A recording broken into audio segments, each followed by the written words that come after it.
Hello मेरे प्यारे दोस्तों, आप सभी को मेरे यूट्यूब चैनल कहानी का खजाना में स्वागत करती हूँ। आई होप आप सभी लोग खुश होंगे, स्वस्थ होंगे। चलिए दोस्तों, आज आप सबको मैं एक नई कहानी सुनाती हूँ। मैं प्रिया 27 साल की थी। मेरे पति अरुण के साथ जिंदगी एकदम साधारण सी थी। सुबह उठना, खाना बनाना, घर संभालना और रात को उसके बगल में सो जाना। लेकिन आज रात कुछ अलग था। अरुण घर में नहीं था। वो कहीं बाहर गया था। मुझे नहीं पता कहाँ। शायद मैं जानना भी नहीं चाहती थी, क्योंकि आज घर में सिर्फ मैं और रवि थे, अरुण का दोस्त। रवि की आवाज में गहराई थी, जो हमेशा मुझे बेचैन कर देती थी। वो आज रात मेरे घर में रुका था और मेरे पति अरुण ने खुद ही उसे घर बुलाया था। शाम को रवि घर आया, तब अरुण ने मुझे अपने पास बुलाया। वो कांपते हुए कहा, प्रिया सुनो ना, तुमसे कुछ कहना है। मैंने रवि से बहुत पैसे लिए हैं। मैं कर्ज में डूबा हुआ हूँ। वो मुझे माफ कर देगा अगर। मैंने पूछा, अरुण अगर क्या? अरुण ने आंखें नीचे करते हुए कहा, अगर तुम आज रात उसके साथ। मतलब तुम कहना क्या चाहते हो?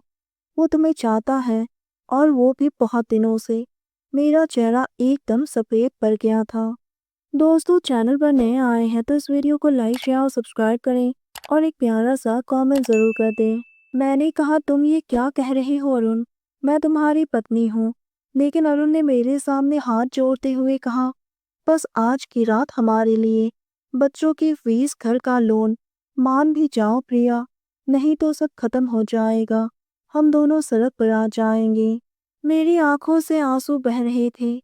परिवार की मजबूरी और कहीं ना कहीं रवि की वो नजरें, जो हमेशा मेरे जिस्म पर ठहर जाती थी। रात के 11 बजे मैं उठी। गला सूख रहा था। मैं रसोई की तरफ गई। अंधेरी में ही पानी का जग ढूंढ रही थी। तभी पीछे से रवि की गहरी और गर्म आवाज आई, क्या तुम्हें नींद नहीं आ रही है प्रिया? मैं चौंक कर पीछे मुड़ी। रवि वहां खड़ा था, आंखों में एक अजीब सी चमक। मैंने अपनी नजर नीचे कर ली।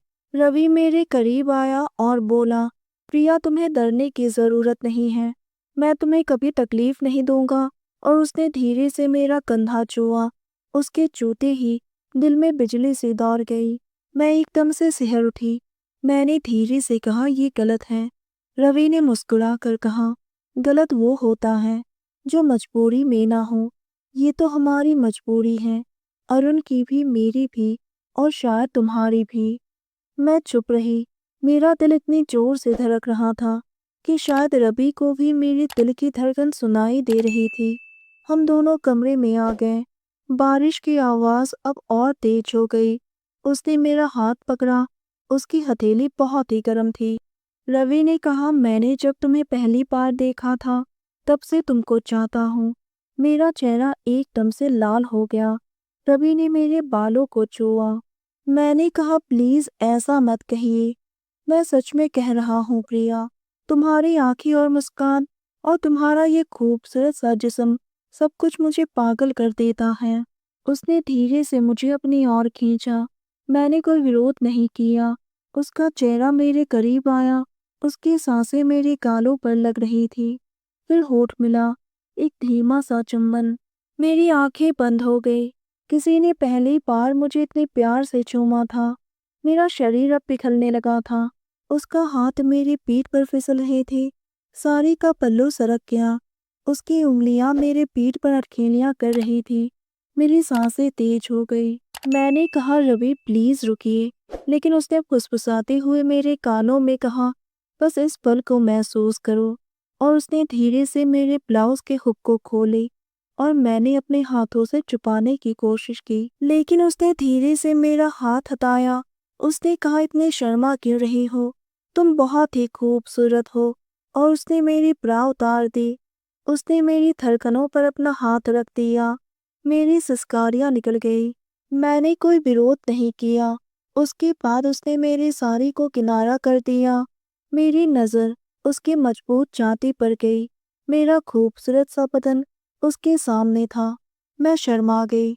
मेरे शरीर की गर्मी मुझे जला रही थी। रवि धीरे धीरे वो सब में खो गया। मेरा शरीर कांप उठा। मैं बहुत ही ज्यादा खुश थी। अरुण से मुझे कभी ऐसी खुशी नहीं मिली थी। कमरा हम दोनों की मीठी सिसकारियों से गूंज रही थी।